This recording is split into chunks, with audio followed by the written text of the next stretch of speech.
So just for you watching right now, we had done an interview ages ago which didn't get uploaded. So this is the second time we're doing it, just so you know. Take two.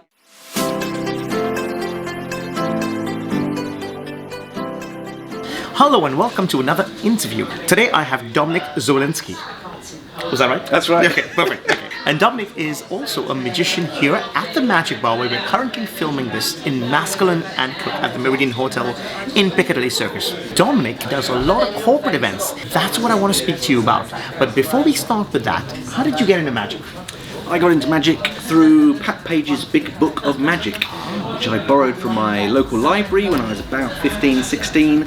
And to me, that's actually one of the best magic books a beginner can get, because it just exposes you to the entire range of magic, from card tricks to manipulation to illusions, escapology, everything. And it just sort of opened this world of magic that I didn't really know anything about, and I got bitten by the bug thanks to that book. Yeah.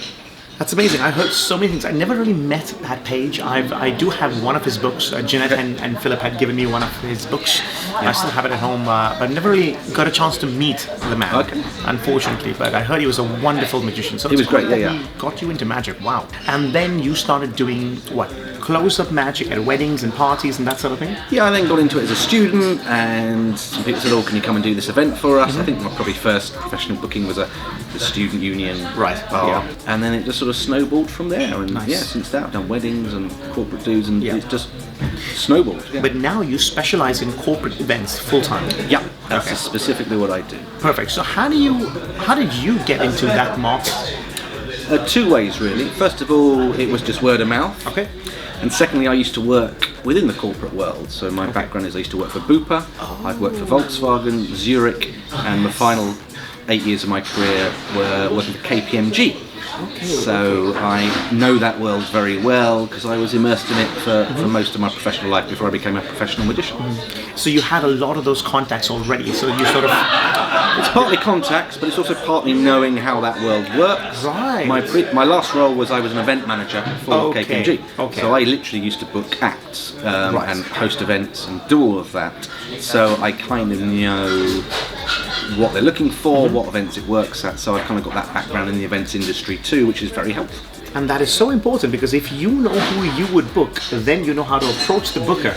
And likewise, I know who you wouldn't book. Because when I was an event manager, there was an awful lot of people I wouldn't book. Let's talk about the reasons why people at home may be watching this thinking, I want to enter the corporate market and I want to try and do what Dominick's doing. What do they need to remember? First thing is punctuality. Okay. And that's also punctuality in responding to emails. Corporate world, you expect a response within 24 hours. Okay. Ideally within the same working day. Right.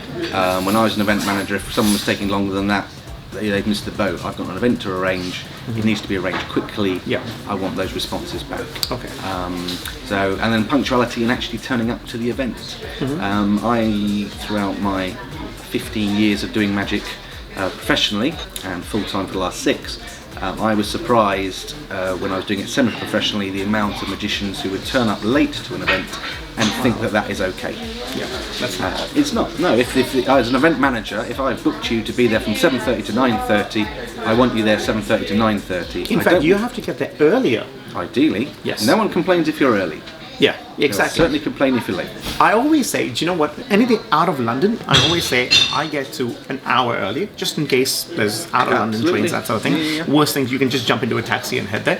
Anything in London, half an hour early. So if there's something local, I guess you've got to jump on the tube and a bus, half an hour early. But it depends on if it's a busy day, like in Christmas time, there's a lot of people in London. And if you're traveling public transport, you have to spend at least an hour or an hour and a half earlier, just because you don't want to get late for that gig. That's the worst thing you can do. So my biggest client, who I've now worked with for 15 years, I've done probably hundreds of events for them, I kid you not. I was booked with that company originally because they'd been let down by magicians not turning up on time. Wow. So they have given me 15 years, and it was the owner of it, the CEO, saw me do magic 9 months into me working with them.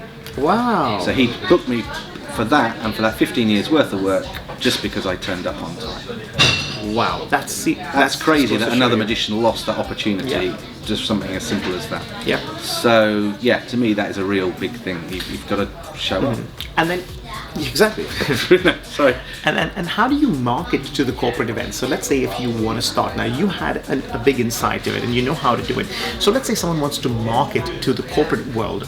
How do they go about marketing that? I think the key thing is you've got to kind of wait for them to ask you. Okay. I'm very fortunate. The level I work at now, I haven't done a big sort of banquet for years. I tend to now be booked very specifically for very high level C-suite kind of work, which is much smaller scale. You know, if you're a jobbing magician or just getting into it, or you're doing it somewhat professionally, you're going to get asked to do your mate's dad's, work do or something at that point. And that's how I built up. I did.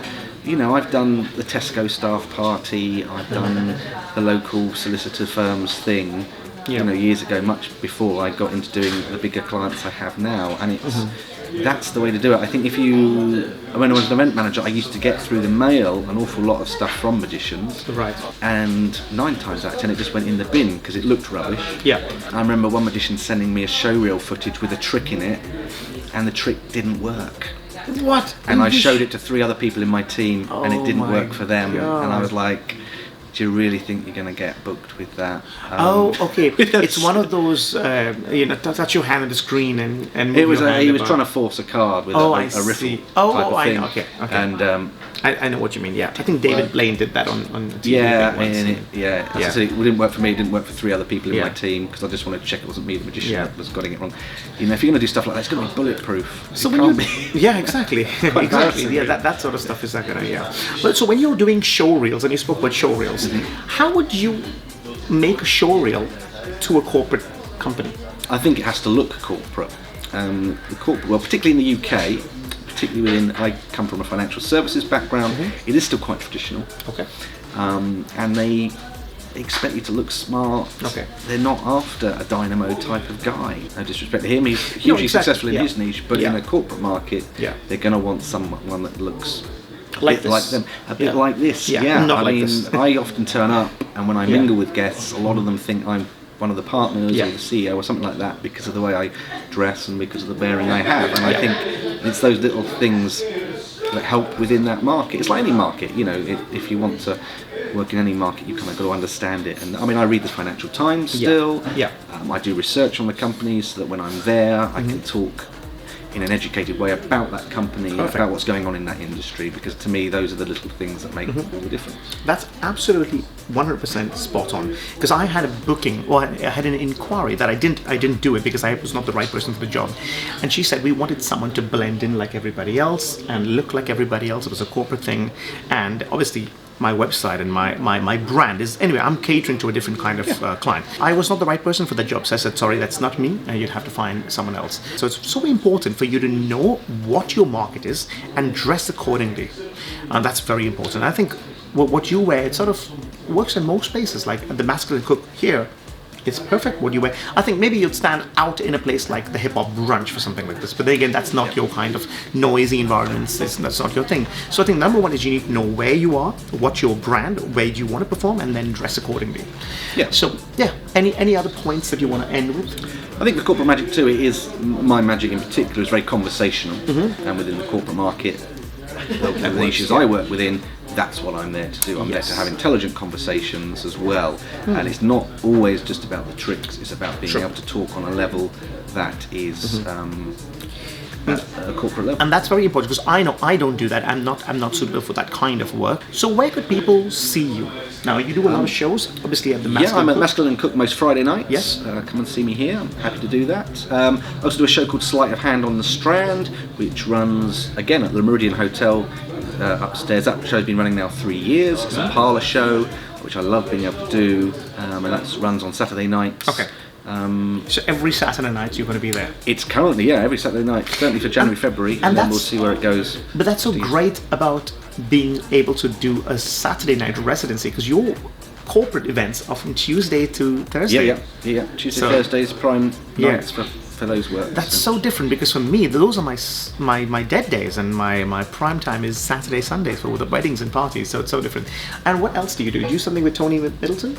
Yeah. So the Sleight of Hand on Strand is with Okay, Tony. that's Tony. We also did a show in Bath because I live in Bath. Yes. We did a show there last year called Conjurers, Card Sharps and Con Men. We're just having a quick rethink on, but that will be back in some format in Bath this year as well. Okay. And yeah, as I said, those are the main places you can catch me as members of the public. Perfect. Thank you very much for doing Pleasure, this with me. Brendan. Thank you. So thank you for watching this, and I'll see you in 2 days. Take care. Bye-bye. Bye. Today I have Dominick Zwolinski. Zwolinski. Today I have Dominick Zwolinski. Oh man, I'm messing it up again. Okay. Zwolinski. Okay. People watching are thinking I'm doing this on purpose. Okay. Zwolinski. Okay. Dominick I always mess up people's second names. What is wrong with me? Dominick. Dominick. No. Dominick Z. I want to get the Zwolinski. Zwolinski. We'll get there. Today I have. Oh my God! I'm doing it again. For real. Oh yes, for sure. If you've just watched the video, like, subscribe or comment on all of Brendan's videos. They're fantastic, because if you don't, there's a man who will know. Check it out.